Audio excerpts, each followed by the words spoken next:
The story of One Eye, Two Eyes, and Three Eyes. There were once three sisters, and the oldest sister had but one eye, so presumably that's quite a large eye in the middle of her forehead. The younger sister had three eyes, so she had two normal eyes, and in the centre of her forehead she had a third eye. And the middle sister had but two eyes, just like everyone else does. So the mother and the sisters didn't like Two Eyes very much because she made them seem strange. So they gave her nothing but hand-me-down worn-out clothes to wear, and gave her nothing but the scraps that were left over when they had finished eating. So Two Eyes had a sad life. And one day, as she took the goat out to the field to tend it, she sat crying because she was so hungry.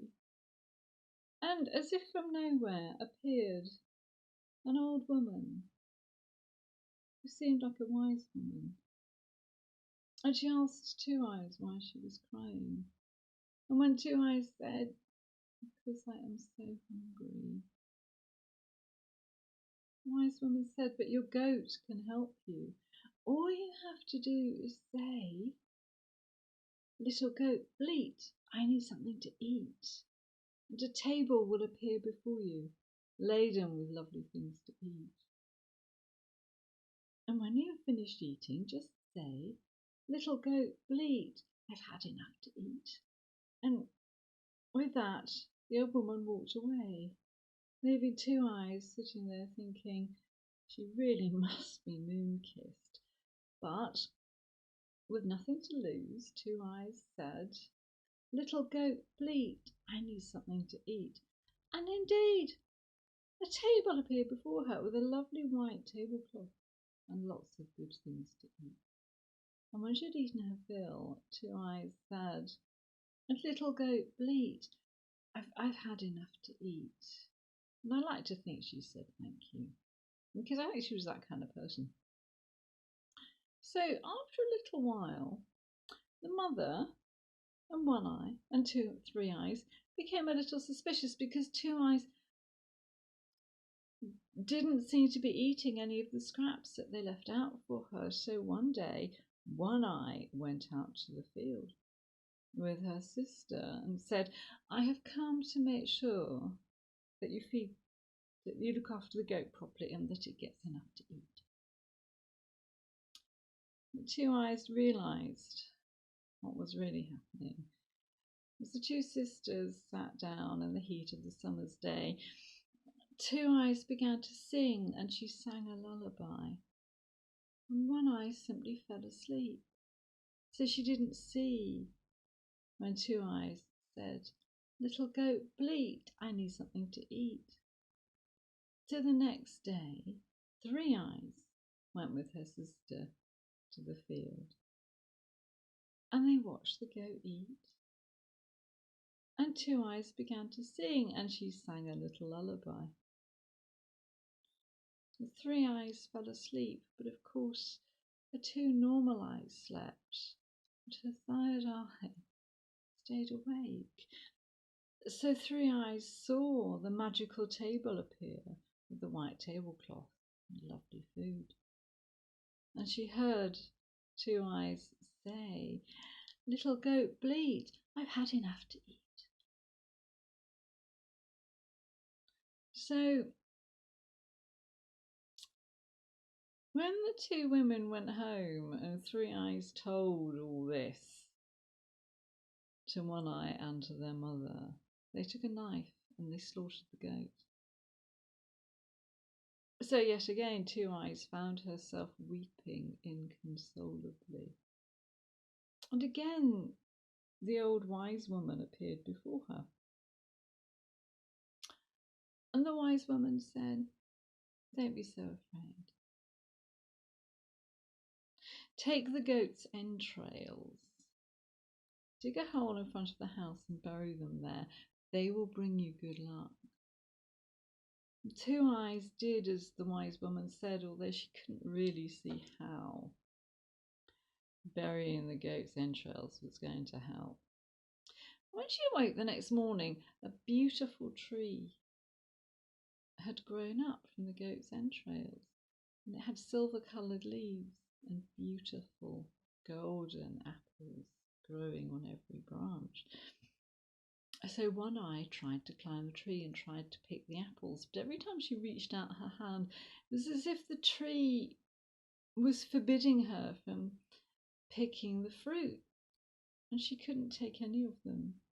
And Three Eyes tried to climb the tree, but she was no more successful than her sister. And of course, when Two Eyes tried to climb the tree and pick the fruit, she came down with her apron full of the most beautiful, succulent, lovely apples that any of them had ever seen. And so there came a day when a young, handsome knight, presumably on a white horse, rode past and saw the tree with the beautiful apples and asked One Eye and Three Eyes for a branch from their lovely tree. And they hid their sister Two Eyes under a barrel, but they gave her some of the fruit, thinking it would keep her quiet. And the knight climbed the tree and tried to saw off a branch, but the tree forbid him to do so.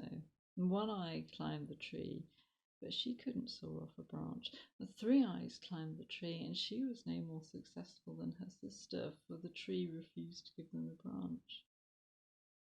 And then Two Eyes rolled one of the lovely sweet apples out from under the barrel, and the knight stooped and picked it up and ate it. And he asked the sisters, how did the apple roll out from under the barrel? And so they had to admit that's where their sister was hiding. So Two Eyes climbed out from under the barrel, and her eyes met the handsome young knight, and his eyes met hers, and I think we all know what happened. So Two Eyes climbed the tree, and the tree gave her a branch laden with beautiful fruit. And the knight was so enchanted by Two Eyes, he helped her up onto the back of his horse, and they rode away to his father's castle. And of course, after some time they were married. And Two Eyes, as she looked out of her window, saw that the tree had somehow, by some strange magic, followed her. And there it was, the beautiful tree with the silver leaves and the golden fruit. And so Two Eyes and her husband lived happily. And then one day, two beggar women came to the castle, and at first Two Eyes didn't recognise them, dressed as they were in rags. And yet, when she looked into their faces, she realised that they were her sisters. And she realised that they were hungry. And because she was of good heart, she gave them food from the kitchen. Nice food, I think, not scrap. So all ended well. What the story doesn't say is what happened to the wise woman. But I rather like that story because it's one of the very few Brothers Grimm stories where there is a witch character who's actually a good character and doesn't come to a bad end.